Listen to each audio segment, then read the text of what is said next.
आज हम बात करेंगे एलेक्स सिरप के बारे में, जो सूखी खांसी, एलर्जी, गले में जलन की समस्या में इसको उपयोग किया जाता है।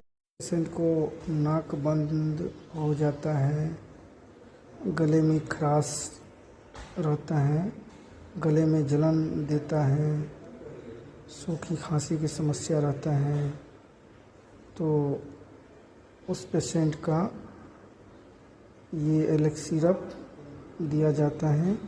और कोई भी मेडिसिन ले तो बिना डॉक्टर की सलाह से न लें,